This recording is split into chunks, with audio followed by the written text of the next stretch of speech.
Hello, good evening, and welcome to Prague Chattery 777. We've been talking about the music of Kate Bush, and we've made it to her fifth album. This is a biggie, Hounds of Love. Oh, yes.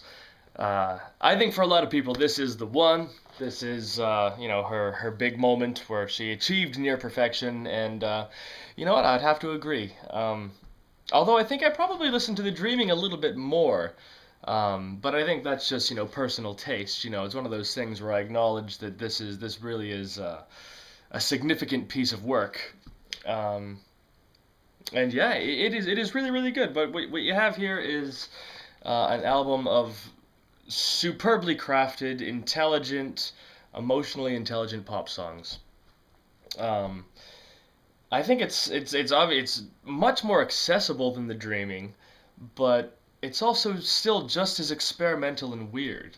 Even though this was definitely the best selling record in her career up to this point, I'm quite certain. Um, Again, we don't know quite so much over here in North America because she never quite caught on, right? But yeah, I don't think this is a sellout record by any means. This isn't she's not compromising in any way. It's like I said, it's still a complex and experimental affair, just like The Dreaming was. Just a little more streamlined. I think that's the word. It's a little more streamlined than the Dreaming, and therefore it's a little bit easier to get into. Um, Obviously, worth noting, the second side is called The Ninth Wave. The first side is called Hounds of Love, and the second side is called The Ninth Wave. And it is an extended conceptual piece, which we'll talk about in a little bit. Um, yeah, it is the second album that she produced entirely by herself. The first one, of course, was The Dreaming. So she was certainly getting pretty good at it at this point. Again, there's a huge, huge assortment of musicians on the album. Del Palmer, of course, is on the bass, and no, I couldn't tell you. I couldn't tell you every single one of them. There's a lot though. um, a lot of synthy sounds on the record. Like I said, it does to me follow the lead of The Dreaming. Um, and, it is very techy. She's still right into that Fairlight synthesizer sound to get all kinds of different weird sounds and whatnot. So that's certainly a component to the album. Doesn't feel quite so aged though. It's not super stuck in the '80s like something like Invisible Touch by Genesis. It doesn't feel blatantly '80s, so that's a good thing. So let's talk about the tracks then. Side one opens with "Running Up That Hill," brackets a deal with God. Uh, Probably her most well-known song, apart from "Wuthering Heights," obviously that goes without saying. It is a very popular song, but "Running Up That Hill" is very, very well-known as well, and it really is brilliant. It's very influential. The way that the way that steady drum march kicks in and holds is you can see the influence in all kinds of pop music. Um, and it is just fantastic. Those synths are so tasteful. Everything about the song is tasteful. It rollicks along, but it never gets overbearing or heavy. There's still a lot of space in the mix, which is good. Lyrically, it's very interesting. It deals with the concept of two lovers and the idea of swapping places, swapping roles, or what have you.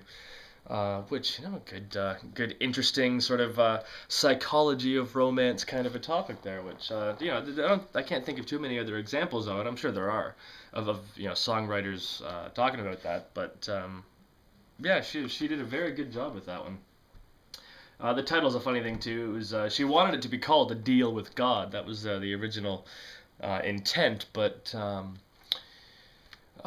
record company pressure said, "Oh, you can't say that. You can't put the word God in your title." So she ended up there was a compromise where she called it "Running Up That Hill" and then the brackets "Deal with God." But it's a rare moment when she had to compromise for the record company. But again, it's a silly issue if you ask me. But yeah, "Running Up That Hill," excellent, excellent piece. Track two is the title track, "Hounds of Love."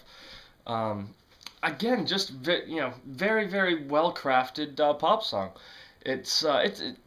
For all intents and purposes, it is a simple love song, but the arrangement of the music it just is so well to illustrate the lyrics.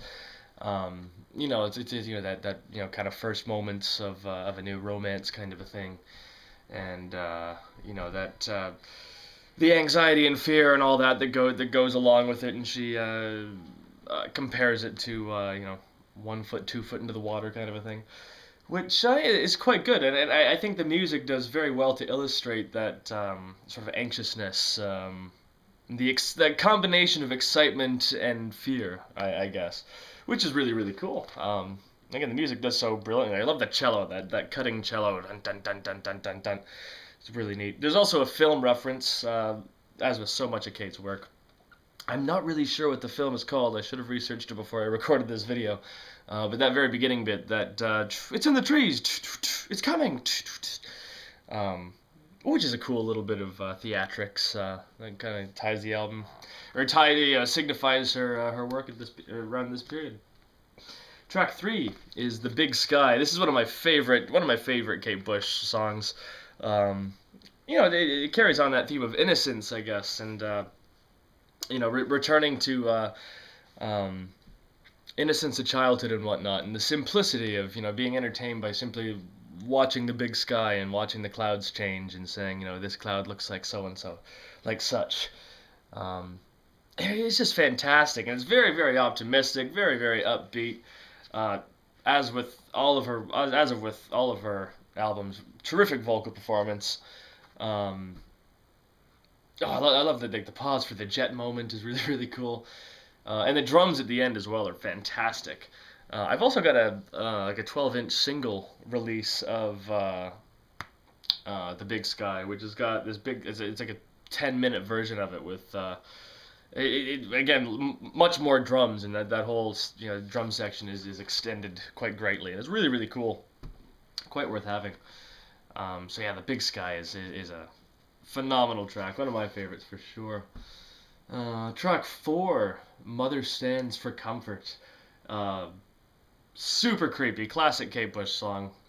Lyrically, we're dealing with, a mother's always going to stick up for her baby, right? And in this case, the baby did something wrong.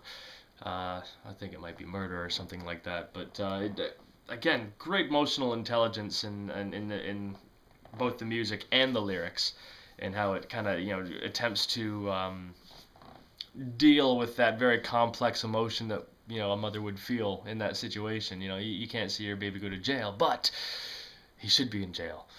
And that weird synth melody that comes in during the chorus it does so well to kind of simulate that cognitive dissonance that one might feel in that situation, which is great. I really like that song. Although it might be one of the weaker ones on the album, funnily enough. I mean, the album is solid gold. There really isn't a weak moment on the album. And then track 5 wraps up the first side. That is "Cloudbusting." This is another song that I think is very, very well known, certainly well loved. It's certainly one of my favorite songs. It's a real heartbreaker, really. I'm not sure if it's based on a true story or if it is fictitious, but it's about young boy's relationship with his father, who happens to be this wild, wacky inventor who makes a machine that can change the weather, make it rain, and he calls it the Cloudbuster. So they, father and son go cloud busting, and it's their bonding moment in that. And in the song, it's about the government coming to take him away because he has such a threat to the government with this fanciful technology. And it's about the son's, how the son deals with having his father taken away. So it's a sad song, but it is magnificent. Beautiful arrangement. It really just gallops along magnificently, and I just know that something good is gonna happen. That line gets you. It's almost like that naivety and holding on to hope against all odds kind of a thing. The ending of the song is really really cool too, with all the sounds to simulate steam engine kind of slowly chugging to a grinding halt, which is very cool. There's a lot of like I said before, there's a lot of great sound effects that are used on this album, a lot of voices and whatnot, which is I said that to me makes this album almost a pair with The Dreaming. That might be controversial, but I think there is definitely a link there. Then we flip the album over and we get the Ninth Wave, the second side. No, the album cover is Hounds of Love here. This the iconic album cover. Very plain, very simple, and very lovely. And the lesser known other alternate side of the album cover where we get it illustrates the Ninth Wave. Now this is the extended piece that goes across the entire album. It's not quite like some of the epics that we've talked about before. It's not quite like a Supper's Ready or a Plague of Lighthouse Keepers or anything like that. It's more in the vein of what I would call a song cycle. It doesn't necessarily feel like it's one composition, but when you listen to it all, the songs are all deliberately in place to create, that storytelling, that effect that illustrates what's happening in, during the course of the songs. And the story itself, with the second side, is details what goes through the mind of a woman who is in the middle of the sea, in the middle of the ocean, awaiting rescue. And wow, what a concept! Very, very cool. And that is what this second side illustrates, the alternate side of the record. But it is really cool. Like I said, it's not quite like the classic prog epics of yore, but it is quite something. And for other what other artists were doing at 1986. Forget to mention the date at the beginning of the video, 1986, or no, 1985. My mistake. Gosh, I'm gonna want to confirm that now. I've gotten all sidetracked. You know what happens. It is 1985. Excellent. 1985 is when this was released. But I've been sidetracked. I've been thrown violently and viciously off course. I could be it's like I'm in the middle of the ocean. Speaking of which, back to the Ninth Wave. Yeah, not like the classics, not like the classic epic stuff, but it is a good song cycle. It opens with "And Dream of Sleep," which is just a nice, quiet piano bit. Very dramatic, classic KV vocals. This kind of sets the song up, sets the scene up of a woman in the ocean, holding on to a little light off in the horizon. I think watching what could be a rescue boat on the horizon and holding onto that hope and all that, which is lovely, lovely piece. But it sets the story up. We get to track 2 of the Ninth Wave, "Under Ice," and this is when the tension starts to rise. Obviously, Dream of Sheep" is obviously very tranquil. It's almost like a little lullaby. And "Under Ice" is there's it's a calm song, but there's a sense of panic. We get that pulsating violin, and fantastic vocal performance. This is where Kate Bush really reminds me of Peter Hamill. Just the emotional quality that goes into the vocal performance. And again, the music and the lyrics perfectly go on to describe the situation, which is being trapped under ice. My God, what a scary thought. It's fantastic. Might be a little bit too short. It might be a little too short. One of the highlight moments of that is when the background vocal, "It's me." That's great. It's almost like a call and response thing. She's got her low voice, and then she's got the high voice, trying to, I guess, wake herself up. Subconscious, trying to wake the conscious mind up. Concepts. Then we get to track 3 of the Ninth Wave, "Waking the Witch." It's kind of a long, atmospheric intro with some, piano chords and lots of kind of funny voices. Wake up, wake up, which sets the song up really nice. It's kind of there's a bit of tension, There's a feeling of what's coming next, and of course when the song kicks in, it kicks in quite quickly, and it's a pretty cool song. This one might be, the parts of it may be a little bit dated, but it's really not too bad. I love I think it's the thing that there is one thing that's dated about it. It's that low voice that comes in. "I question your innocence," which might be a little bit over the top, but it's forgivable, of course. Another great vocal performance on this song too, like the big Those moments are really, really cool. Um, not really sure what how the lyrics pertain to the story. It might just be sense of panic or judgment. Probably, I should think judgment. Um, yeah, it's really, really cool. Then we get to track four of Ninth Wave, which is one of my favorites on the album, actually. Watching You Without Me. Just a nice little drum machine sets the song up, and very sparse arrangement, very light synths and whatnot. Really, really cool. Um, and again, her voice is just so interesting. The whole song is watching you without me. So the woman in the ocean is picturing her loved ones and whatnot, knowing that they don't know where she is. Um, and the repeating lyric, you can't hear me, you can't hear what I'm saying. She almost, she deliberately makes it difficult to understand what she's saying. There's quite a few parts in the song where she does kind of just deliberately make it obtuse and confusing to understand, which is really, really cool. It's a neat technique, and it illustrates the song quite well. Yeah, like I said, I really, really like that. One of my favorites on the album. Um, and the hits just keep on coming for me because the next song, track five of the Ninth Wave, is "Jig of Life," which we get that Celtic influence that I like so much. Oh, it's just fantastic. Um, I'm gonna say it again, like it's a terrific vocal performance. Her voice is in top form on this whole record. Really, really cool. The lyrics at this point are talking, it's her future self, the woman's future self, pleading to the present lady who is, in the sea, to hang on and hold on, do it for your loved ones and whatnot. And it's just, it's invigorating. It's a great rush.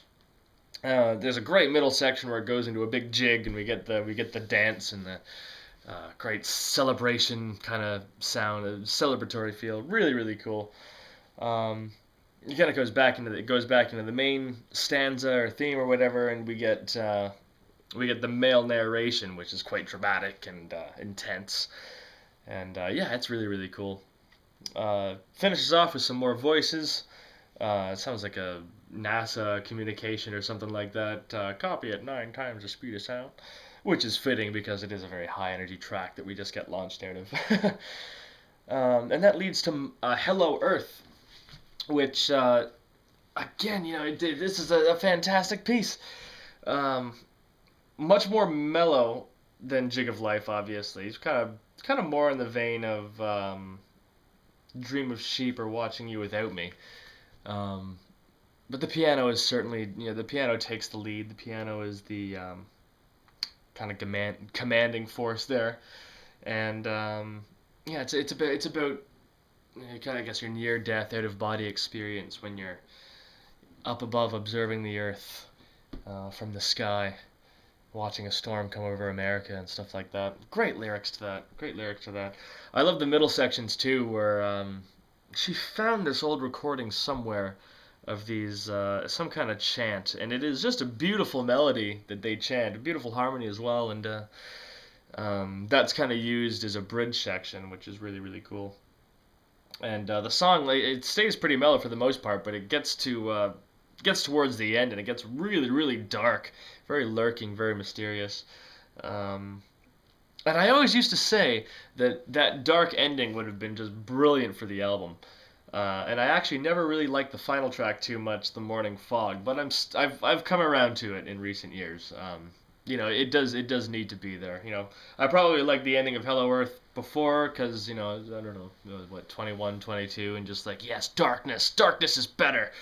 But "The Morning Fog" is just a great little 2 minutes of it's a little ray of sunshine at the end, and ultimately I think that is very necessary, and it serves to balance the whole thing out, and it also gives the listener the opportunity to interpret the song.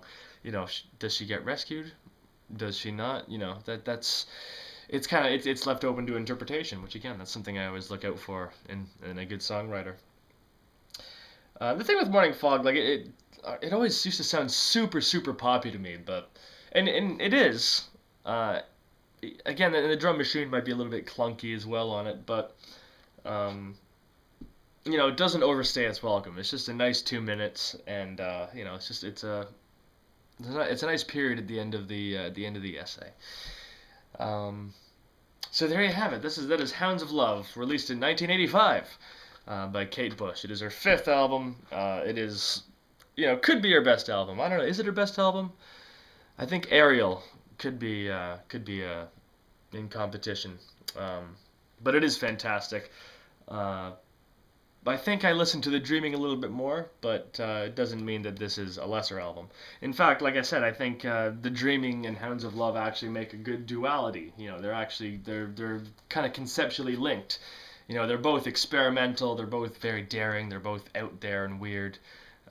It's just that this one's a little bit easier to digest. So yeah, it's absolutely essential, obviously, if you're thinking about getting into Kate Bush, getting into her music. You gotta check this out for sure, and give it time, and just let it wash over you after a while. It is a thing of beauty, like so much of her work. So yeah, that's it. That's Hounds of Love. Thank you very much for tuning in, and we will see you all in the future when I will be discussing the sensual world.